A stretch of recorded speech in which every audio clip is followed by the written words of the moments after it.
رمضان رمضان شهر القرآن هدى لنا. Assalamu alaikum. Welcome back to Ramadan Talks, where we talk about topics inside and outside of Ramadan. If you caught the earlier episode, Dr. Slimi was mentioning a story about him traveling to Korea. And the first thing he went to was a masjid, and mashallah, that brought him together with the Muslim community there. But the question arises, as Muslims, are we united? Thank you. Assalamu alaikum. Basically, it's not only in Korea. Everywhere I went in the world, and I'm sure many had the same experience, you feel home when you go to the Muslim community. I always look for masajid, and all I have to say, Assalamu alaikum. They say, where are you from? I'm from here, I'm from there. We talk, and you'll be surprised. There is a lot of connection you make with the Muslims all over the world. We are one family. We are united in spite of all the problems we have and all the challenges. We are one family. And that's how I want, and we should build for the future generations to have that feeling. We spoke last time about the sense of belonging. You don't have to belong to a society that rejects you or doesn't give you, your honor and your dignity.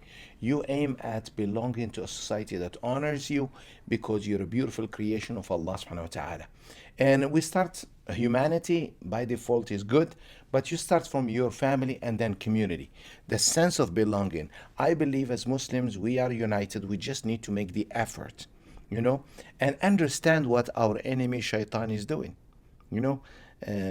We have, as to your words earlier, to expose shaitan's mission. And Allah subhanahu wa ta'ala in Surah number 4, chapter 4, verses 117, 118, and 119, Allah says that shaitan said, لَأَتَّخِذَنَّ مِنْ عِبَادِكَ نَصِيبًا مَفْرُوضًا. I will take a portion of your servants to be with me, to follow me. وَلَأُضِلَّنَّهُمْ, and I will misguide them. I'll take them out of the straight path. In another verse, وَلَأَقْعُدَنَّ لَهُمْ صِرَاطَكَ الْمُسْتَقِيمِ, I will be waiting for them on the straight path. And number 3, وَلَأُمَنِّيَنَّهُمْ, I will throw in their hearts and minds false desires. They'll be just wishing for things and empty things, not things of value for them in this life and the hereafter. وَلَآمُرَنَّهُمْ فَلَيُبَتِّكُنَّ آذَنَ الْأَنْعَامِ وَلَآمُرَنَّهُم فَلَيُغَيِّرُنَّ خَلْقَ اللَّهِ, and I will push them to do all kinds of terrible things to animals and creation and change the creation of Allah. وَمَن يَتَّخِذِ الشَّيْطَانَ وَلِيًّا مِن دُونِ اللَّهِ فَقَدْ خَسِرَ خُسْرَانًا مُبِينًا. And whoever chooses shaitan over choosing Allah as his inspiration, as his supporter, as his guide, will actually lose a big loss. So you see, the plan of shaitan is to do these things. Isolate, that's taking, this portion, isolate you, misguide you, throw thoughts and false desires in you, and then he would push you to do things that displease Allah, including changing what's on earth. So imagine this 4 things shaitan does. If this is the game plan of shaitan, what is the ultimate objective? What is he trying to stop? Unity. Unity is key in the Quran. We experience unity in the month of Ramadan. We experience unity when we go to Hajj. We experience unity in Salat every day. We experience unity in Jumu'ah. In spite of differences among the Muslims and in spite of all these things, we should always look for unity. The companions, for instance, of the Prophet ﷺ, they had differences. They had differences of opinion, but they didn't dispute. We talk about the early generation. But then later, second generation, they fell into dispute. Because ego came in. I am right, you're wrong. Then we have the secessionists, the Khawarij.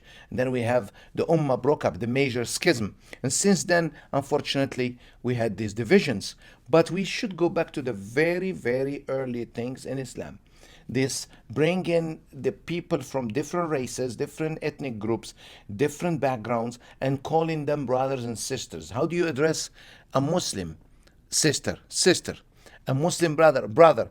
That sense of brethren and sister in each other is very, very important to create that respect and sense of belonging we talked about. Shaitan wants to break that. Let me give you, to answer your question, from the prophetic tradition. The Prophet ﷺ said, لقد يئس الشيطان أن يعبد غير الله في جزيرة العرب ولكنه لن ييأس في أن يحرش بينكم. Shaitan, after the idols were removed from Mecca, he said, Shaitan has lost hope that he would make you Muslims worship other than Allah. Alhamdulillah, have you ever seen a Muslim that puts a statue in worship? It's not going to happen. Thanks to Allah, thanks to the Quran. But he said he will never despair in sowing seeds of hatred amongst you and splitting you. And we're very divided today, no doubt. But it takes only a tweaking to bring us back together. So this plan is clear cut. It's mentioned in the Quran, explicit. The game plan, the strategies are right out there. He's exposed.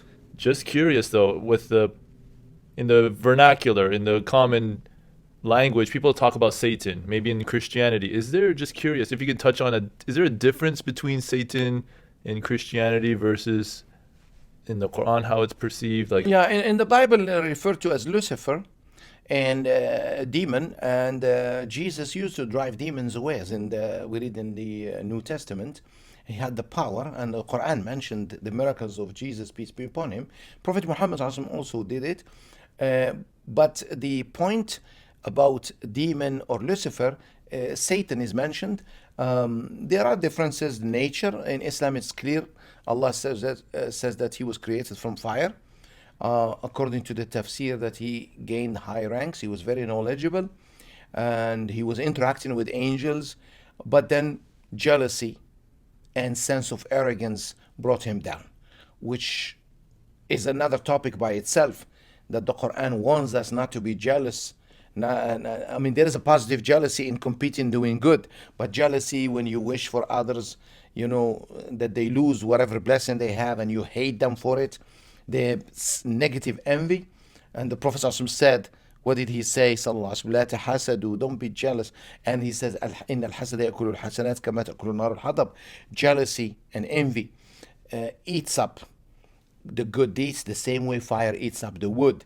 So, warning us about arrogance, the ego, what took away Satan from heaven, his sense of superiority and supremacy over human beings.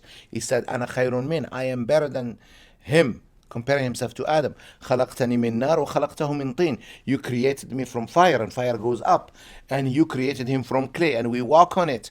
I am better. Of course, Allah was upset, and he cast him out, and he expelled him. And because that sense of arrogance unfortunately repeats in us, when I see myself better than you and I look down upon you, unfortunately that's a disease. We should be mindful of it. And then wrap up with a story, especially if we have young people, and from the stories of Ibn al-Muqaffa had Kalila wa Dimna, the animal world, but characters of animals enacting behavior of human beings. Later, the French La Fontaine wrote the book Les Fables de La Fontaine, inspired by Kalila wa Dimna, although they may deny the French. But the book Kalila wa Dimna is about, one of the stories is there were three brothers. They were bulls, one white, one brown, and one black. And of course, they were together, united. They loved each other. They cared for each other in spite of the difference in colors. They didn't care about that. For them, it was unity, was their priority. Of course, the lion wanted to eat them, so he tried, but they were too many. 3 bulls against a lion is hard. And you see, in the animal world, it's not easy for a lion, in spite of his speed and strength, cannot defeat 3 strong bulls. So he approached one of them, he isolated him, same what Shaitan does. And then he played with his mind to misguide him. And then he threw in his heart some wish. And then, of course, he made him do something stupid. Exactly the 4 steps that Shaitan does, and he does with us. So just remember them, viewers. So he told him, I heard the hunters are coming tomorrow morning, and they're going to be hunting. They may not see you, your white, or even your brown brother, because it looks like the color of the rocks, but they are going to see your black brother. So when when the hunters come and your brother calls you for help, don't show up, because they're going to shoot all of you. So that happened. The hunters, there were no hunters. The lion came to the black bull. And then, of course, the black bull was very confident. He starts calling his brothers. And the white bull told the brown, let's not go because this is what's happening. He updated him. So they didn't show up. The black bull didn't understand where are his brothers. And then, of course, the lion ate the black bull. Then days go by. Of course, hunger comes back. The lion goes to the brown bull. He tells him the same thing, but he said, the hunters are coming tonight. You are brown. They won't see you in the dark. But your white brother will expose you. So when the hunters, come and your brother calls for help, don't show up. So he did the same thing, ate the white bull. Of course, the white bull didn't believe it. That couldn't happen to me. So I look like my black brother who died. And then, of course, a few days after, the lion didn't have to do anything. He came to the brown bull. He says, you know why I came for? He says, I know. لَقَدْ أُكِلْتُ يَوْمَ أُكِلَ الثَّوْرُ الْأَسْوَدِ.